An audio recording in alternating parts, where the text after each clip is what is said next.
before we took a break. And why don't we just walk through those questions, and if you got some answers now, that would be great to hear them.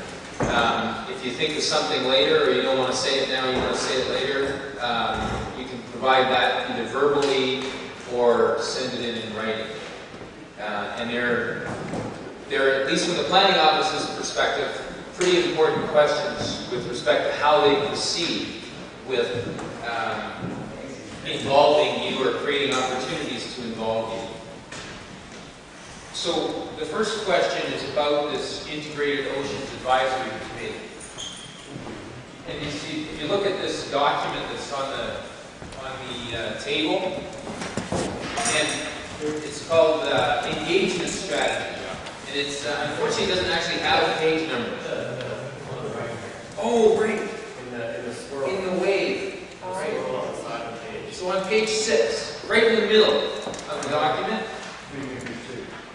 So halfway up the page in the middle. Got it? So when it's asking, we're asking the question, what changes would you recommend to the list of responsibilities of the IOAC? The list of responsibilities that are being referred to is on page 6, those bulleted items. Specific responsibilities of IOAC will be to provide recommendations and support regarding. And then there's a list there. Process work plans, communication and engagement activities, prioritizing key issues, and establishing working groups, information and science requirements, contracting for services of independent facilitator to assist where neutral leadership is required, identifying process support needs, including capacity funding for effective and balanced engagement, contributing to and reviewing a resourcing and partnering plan, incorporation of results, input, and recommendations from working groups, workshops, meetings, plan drawings, implementation of the integrated management plan, and evaluation. So, just now, and recognizing you can provide feedback further on, what are maybe some of the things you would either change or that seem to be missing from that list as what you would expect this advisory committee to do? Well, go ahead. Well, firstly, before any of this list that you've got here can be accomplished, it just gets right back to the commitment, a definite commitment from the federal government to ensure that there's going to be funding available for any of this process to be successful. Right. And I don't see that. And I've been to all the consumer meetings, and I think the question's been hedged through every one of them. They've walked around it, but there hasn't been a definite commitment from the federal government. So what is that? What do you well, if you're going to have an advisory committee, and I don't know how you can do it with 12 or 15 people, because PNCIMA is like an auction. Instead of having 8 legs, it's got about 57 of them reaching out in every geographical aspect. I mean, we're going right up to the headwaters of all the rivers that feed into the Hecate Straits and all the water surrounding Idaho. I mean, it's a huge, huge area. And in order to be successful, I mean, and to be effective and inclusive, it's going to take a huge amount of money. And I just don't see. I don't see an upfront commitment from the federal government to see this process through, other than, and I don't mean to be a pessimist, but other than to have meetings like this be perceived as consultation when it's basically window dressing.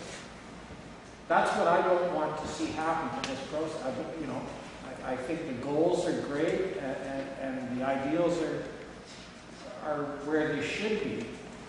But to have a fully effective consultative and advisory process, I don't see that commitment of funding. That's what I want to see there before, before I waste my time continuing to go to these meetings. I want to know that that what we're saying and what we're doing is going to be acted on, and not just another form of the failed processes that preceded. Right. Yeah, there's one other thing too. He brought up a point here too, and the fact that you guys are recording the events or the intake on, or what we're putting into this process. When you guys start producing this, editing this,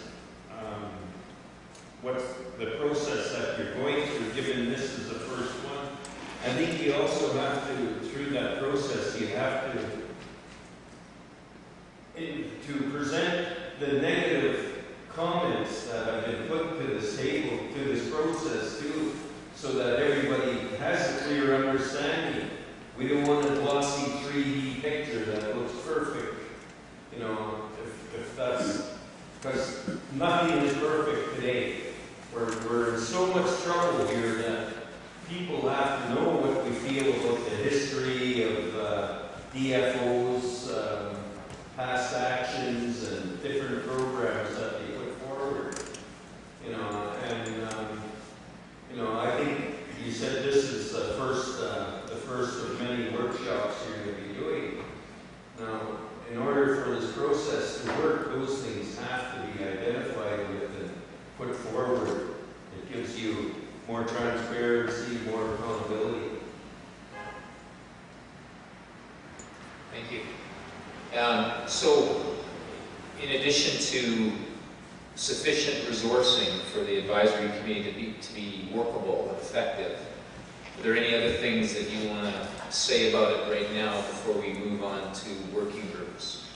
There's a question about composition, and it's obviously very difficult because there is, as many of you have pointed out, there's so many interested parties. How could you have one advisory committee, which is what's being proposed, an advisory committee that's representative, recognizing that you're going to need other mechanisms. And so at the back of this document, the last page, you'll see a list. So it's Appendix B, and it says committee composition.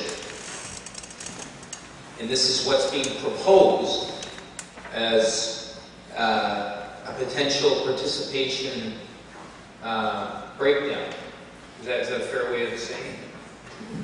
And so I think the planning office is interested in your feedback on that. Yeah, go ahead. Sorry, I just had a comment. I sit with Lindsay and Laura, I think I've gone quite on the Black Honest Marine Advisory Committee, which all told has been quite a positive experience. I think everyone on the committee would agree. But just a recommendation with this advisory committee.